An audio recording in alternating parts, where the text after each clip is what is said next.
What's up, Team Boosted? This is a no-nonsense video on the Speedster. Since the last time you guys saw it, we've gotten it pro-tuned, at least on the street. Our tuner wanted to come by and do a road test to make sure that it is actually ready for the dyno. He believes it is, but in the meantime, we've got a pretty good street tune on it, so we want to show you guys what this car is capable of in today's video. And we also want you guys to stick around till the end, because we're announcing what's coming after this gets dyno tuned, and we have two very exciting options we want to share with you and we want your input on. So stick around, we're going to do some pulls in this. We're going to hit, what, 20 PSI? That's about what it was hitting when Darden was in it, so yeah, probably like 20, 21 pounds. You guys get to witness what a One Rotor with 20 pounds of boost is doing on the street. It's got no seat belts and no windshield. No alignment. The alignment's real bad. It makes tires stank every single time you get on it, because this thing just boom, like sits on the tires. Good luck, boys.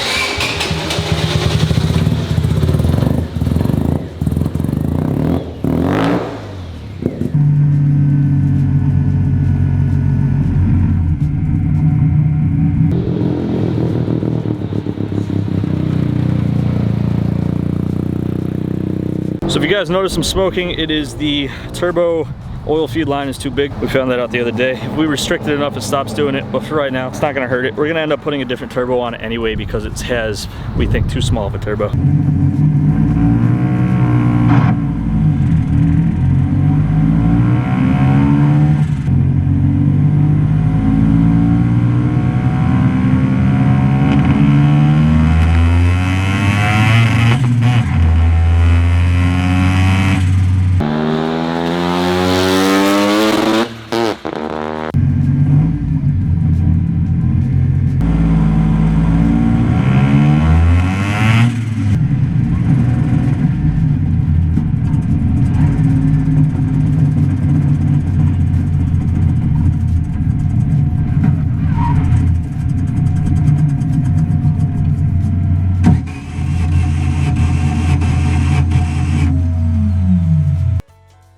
Now we're currently strapped up to the Speedster. Strikes again! So we got some bad news. I'll tell you guys what's going on. So you'll see that it was below 30 on two pulses and 90 on the other one. Ideally we want 90, well you need 90 on all the pulses, 90 or better. And it was literally today actually would have been running before that pull. We did pulls just like that. We haven't changed anything since Darden tuned it the other day, literally 2 days ago, and it was fine.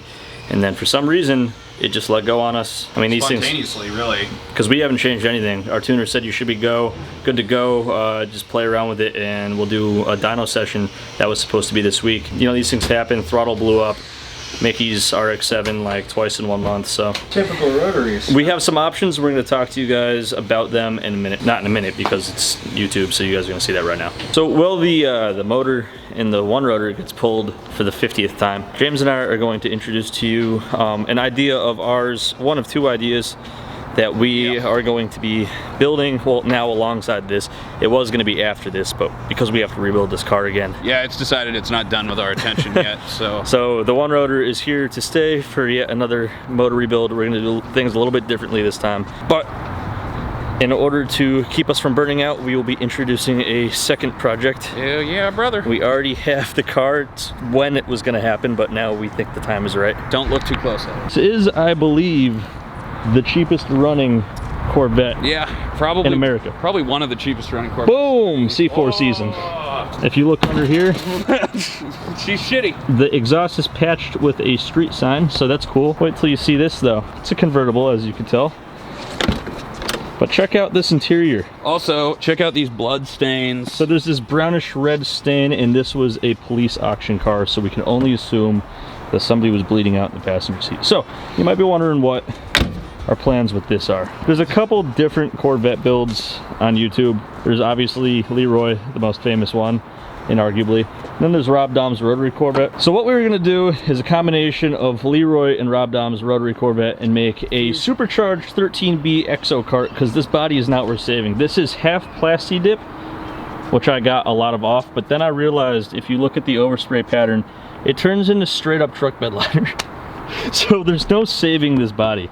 But the chassis is actually unbelievably solid. We looked under it, it's very straight, everything's as it should be. So we're just gonna cart it out and then maybe 13B, and that's one of the ideas. Yeah, that's one of the ideas. I mean, we could always keep the 350 in it, but I think 13B is more interesting. Plus, it gives us more opportunities to break engines for you. We have the parts to make a supercharged 13B, so unlike Rob Dom's, it won't need a torque tube adapter because this just uses a regular transmission. We have RX-7 transmissions. Yeah, we have like a full 13B REW with a FD 5-speed, which actually should pretty much bolt into this with a little bit of fab. We'll get rid of these seats. We'll make a nice tube frame chassis thing for it. Yeah, you guys have all seen vet carts and Miata carts before. It'll be something like that, but scarier. Ours will be rotary powered road course, so. Yep, that's the goal. We have a ton of real estate back here for the most ridiculous wing you've ever seen in your lives. Yeah, we could put a wing that's like 16 feet tall back here. We should like tube it in. Go to an airplane graveyard and get like a 747 wing, just like cut a chunk out of it. You guys, I want everybody in the comment section to tell us what you want to see, because that's one of them. Let's go over to option 2. You guys remember we were throwing around the idea of the death cart. We have a tube chassis that's supposed to be a sandrail, but that doesn't mean we can't make it a road car. And we have an interesting engine. Yeah. We kind of wanted to up the game from the twin turbo LS, and we might as well go, how about twin turbo 911 3.3 Carrera? Yeah. It was a 3.2, right? Yeah, this was my old 3.2 that was in my Targa. Needs a new home. So we have just a low compression. It's actually stock 911 turbo compression, 7-to-1, waiting for twin turbos. We have a G50 right there. So this would essentially be a $25,000 drivetrain and a $400 chassis. Yeah, that's putting it lightly. It won't do much good except for fastness. That's door number 2. But before we kick off the video by having the motor taken apart and seeing the true extent of the damage, just leave it down in the comments. Would you rather see the supercharged 13B Corvette cart or the twin turbo 911 death cart? Because those are the two options for what we're going to build alongside of rebuilding this for the 3rd time. So without even removing the engine, we just took the turbo off. You could actually see it happened to land on at least one of the ceramic apex seals that broke, which means that the whole engine's probably fucked because kaboom. Ceramic does not like the inside of motors. Here you go. See if you can show the people. Oh, yeah, you can see it. Let's see if there's more damage, because it's already fucked anyway. That's what a good apex seal looks like. Okay. See, we got one more. I think we know 2 are good, so. 2 have to be good, given we have 2 faces that are dead. So. And coming up on it. Yes. Okay, you passed it, but that's good. Already out. We had enough time to fix the Datsun today, which yes needed to be fixed. Yeah, it was a really minor thing. We won't trivialize it. Drive this thing, rip it, break it, film it, and pull the motor out. Now we're just going to take it apart. It's still daylight. Holy shit. All right, we break shit fast here. Let's take it apart.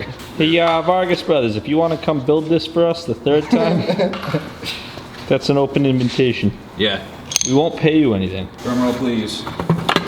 Nope. Oh. Steel toes. For once, dude. Yeah, right? And as if by miracles, there is the goober. Well, I mean, we just dropped the center housing on the ground, but it was probably fucked anyway, so we know for first hand. Here is the culprit of the low compression. This boy. This is supposed to look like this. Man. So, on first inspection, as far as we can tell, the only thing that got unusably destroyed is the center housing. These are nicks that are not serviceable, so. But, you know, the ceramic seals didn't explode into, like, doomsday glitter, like a few people suggested that it would. Kind of did, but. It did, but it wasn't like a catastrophic whole engine's destroyed. Yeah, I mean, the kind of sort of expensive bits look like they're in perfectly the same condition. Yeah, the irons look fine. So. Irons look fine. The E-shaft, which is really the only thing that's very unique to this engine, is fine. So yeah, we have the technology. We can rebuild him. Got a couple spare. 3rd time's a charm. 3rd time's a charm. We should probably. We're just gonna this time we're gonna use regular apex seals, and we're gonna get a new center housing. Yeah. That's the game plan, and then we should not have to deal with this 80 compression. Yeah, right. Horse shit again. Yeah. Fresh sides, fresh seals. All right. Wrap her up. All right, guys, unfortunately, that's going to wrap this one up. We're gonna get right back at it, rebuilding it. We're gonna do a couple things differently this time, but we do have some suspect as to what happened this time. So what we think happened was we were trying to verify that our timing mark was correct, so to do that we needed to retime the engine. There's this weird thing you're supposed to do with a little bit of wire through a spark plug hole. We couldn't find any electrical wire, so we used a metal welding rod, and we think when we turned the engine over to find where the seal was contacting the wire, which is part of the timing process, we think it might have cracked our ceramic apex seal, and that would have been like 2 days ago, and we think that it just finally broke off. Like I said, our tuner was here a few days ago. He did the tune. It's not his fault at all. It's, you know, these things just happen. Definitely mechanical.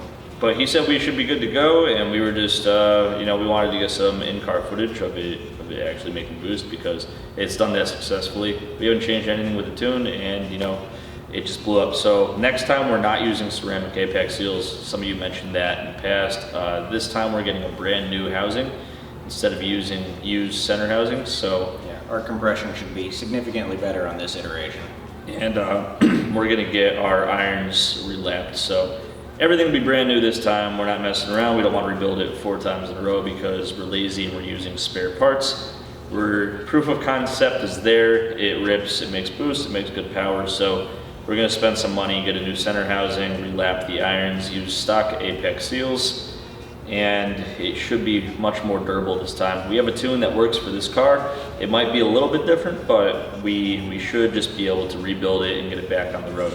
At the same time, we're going to probably be doing the rotary exo cart, maybe. I don't know, it depends on if you guys want to see the 911 engine. Either way, we're going to be building a regular 2-rotor 13B alongside the One Rotor, just because we want to have both engines done.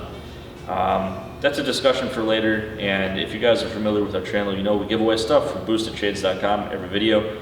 Even if you don't win, that is the best way to support us, make sure that we can keep building this engine an infinite amount of times. So please check out boostedshades.com. Okay, this video's winner is David Snipes. All right, hit us up at Teamboosted at boostedshades.com or through any of our social media platforms. We'll get back to you and ship you something.